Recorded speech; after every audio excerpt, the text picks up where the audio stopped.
Now, a few months ago, a group of Saudi women organized a massive driving protest to shed light on the country's ban against licensing female drivers. Now, the campaign launched on Facebook and using the hashtag Women to Drive won supporters from around the world. This is it over here. Very catchy looking emblem over there. And now there's even a twitbin or twibbon, as they call it. It's a Twitter ribbon. And you can go and sign up and show your solidarity. So far, there are 3,755 supporters. And it's basically a way of taking your avatar, your picture on Twitter, and adding a little ribbon, a digital ribbon to it to show your solidarity. These are some of the recent supporters over there to show that you're connected and this is what you're standing for. You can even use it as your profile picture on Facebook and other social networking. So when one of the campaign's key organizers, Manal al-Sharif, took to the airwaves to discuss the issue, social media couldn't stop buzzing about it, so much so that we used the hashtag ourselves to ask you what would happen when a Saudi woman drives. Let me just show you. I've got a few of them over here in our Storyfy. Ahmed has many, many more. We've been getting so much feedback. Some people have used the opportunity for some tongue-in-cheek humor. Most people have had some passionate views. Ahmed, give us a taste of those. Yeah, so as Imran said, we asked you, our audience, to finish this sentence using the hashtag, when a Saudi woman drives, and you did. So here are some of the most memorable responses. We'll start with Aziz Al-Alami, who's in Saudi Arabia. He gave an economic response. He says, when a Saudi woman drives, the outrageous costs spent on expat drivers will dwindle and cash flows will circulate in the country and not out. Now we have Asrar Anwar from Iraq saying, when a Saudi woman drives, she is becoming one step closer to embracing what Islam first gave to women, rights, with an exclamation point there. But Abdurrahman from Qatar said, right here, we'll look, it says only at Jeddah. So he's saying they should only drive in Jeddah, a city in Saudi. It should be more like a testing ground, and also due to the fact that Jeddah is a liberal city by Saudi standards. Now, we also got many responses from Saudi women themselves from the kingdom. Here is one from Nolil. She puts it really simply. She says right here, when a Saudi woman drives, she will be safe. So on that note, I just wanted to ask you, Sultan, what do you think she means by she will be safe if she drives? I think, you know, women are largely concerned with, for instance, if the driver was out of the house, they would be able to drive their sons or daughters to a hospital. You know, it is also a financial burden on them. Sometimes if women, for instance, go to weddings and stay late at night, they want to be able to drive home whenever they want to, rather than wait for, you know, for a long time for drivers to arrive. So if you had to, for us right now live, finish the hashtag, when a Saudi woman drives? The roads will be safer. All right, we'll stick with that. Why will the roads be safer? Because men can't drive. Well, I've lived in the Gulf for a little while. I've seen the guys do those little two-wheel numbers and people surfing. It seems to be a bit of a part of the youth culture in Saudi. It's called drifting. Yeah. And people stick it up on YouTube as well, gloating. It's almost like the stag racing in the US, if you like. I mean, just in a general sense, Saudi roads are not very safe, are they? They are, in fact, one of the highest fatalities in the world is in Saudi Arabia. The Gulf in general is very dangerous to drive in. But in Saudi, people, I mean, in the Gulf, people flaunt the traffic laws. They drive on the shoulder. They drive on they don't wear seat belts so much. You see a lot of people driving, you know, holding the steering wheel with their kids sitting on their laps, as if their kids were their airbags. Sultan, I saw that a lot of people in the Gulf responded using the hashtag saying they let their wives, or they, you know, encourage their wives to drive in certain GCC countries, maybe Bahrain, Kuwait, the UAE, but not Saudi because they don't trust the cops, but also the people.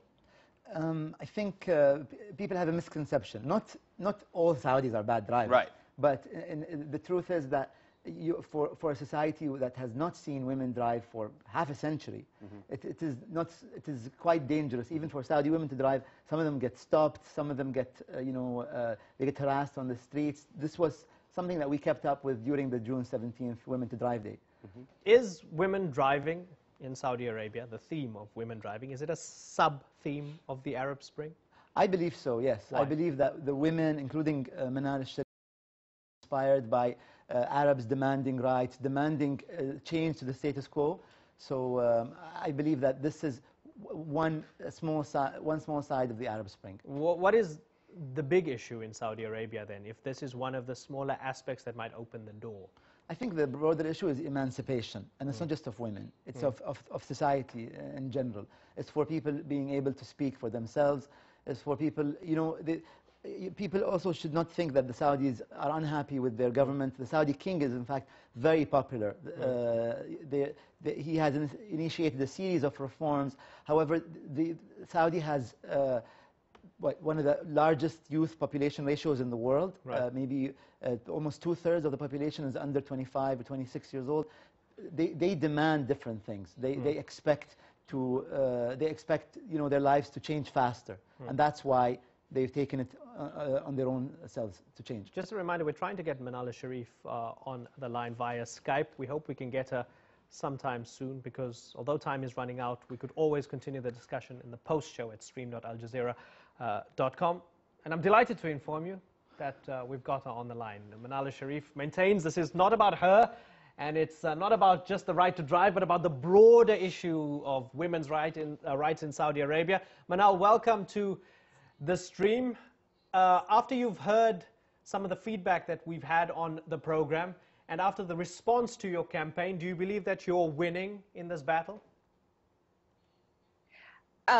It's not why you call it a battle? It's we call it the spring, the Saudi Women's Spring, and I think yes, we're progressing.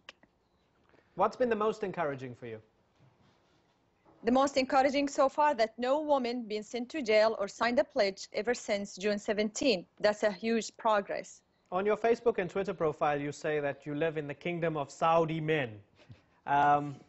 That's quite revealing, and I think not much more needs to be said about it, because the message gets across. Why is it the kingdom of Saudi men, and how long do you think it will take before it becomes the kingdom for all Saudis, including you and your young son, Abdullah? The Kingdom of Saudi Men, I was thinking to write a book with this title. We as women here, we cannot do anything without a male guardian, without his permission, to study, to work, to do business. And that doesn't make us a full citizens. And we want to be citizens with full rights. That's why, until we get that, I'll keep calling it the Kingdom of Saudi Men.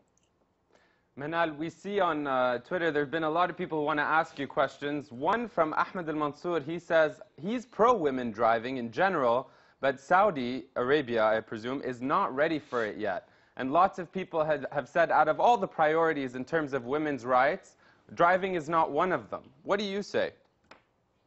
Yeah, not ready. I don't know when we will be ready to. Is there like a green light they're going to give us, and they say, hey, we're ready, you can go and claim your rights? So I disagree with that. About the priorities, Ahmed, we live in cities. Having a car, we don't have public transportations. And if you want to go to your school, to your work, to get your grocery, you need to have a car to drive around or take a cab. And women, you can't ask them to go and fight for the big rights, and if they didn't get the small ones or the basic ones. Well, talking about those rights, sorry to interrupt you, Manal, very recently the Shura Council, which advises the king, has said that women will be able to vote in municipal council elections. Do you see that as a big victory? Actually, in the last 3 months, there was a huge progress in lots of things. One of them is the municipal election. I won't see it a big victory until, inshallah, King Abdullah approve it. That will be victory. And until a woman can stand for election herself, not only have the right to vote, that's a victory. Manal, we're going to leave it at that for the moment. You're going to stay with us, and we'll continue the conversation with our community online. Stream.aljazeera.com is where it will happen. For our TV viewers, we'd like to thank Sultan. Thanks a lot for joining us. Stay where you are. Stay on the orange couch. We'll continue the discussion about Saudi women driving on the other side of this. Ahmed, thanks for that, and thanks for watching. Don't forget you can watch us on YouTube, stream.aljazeera.com, or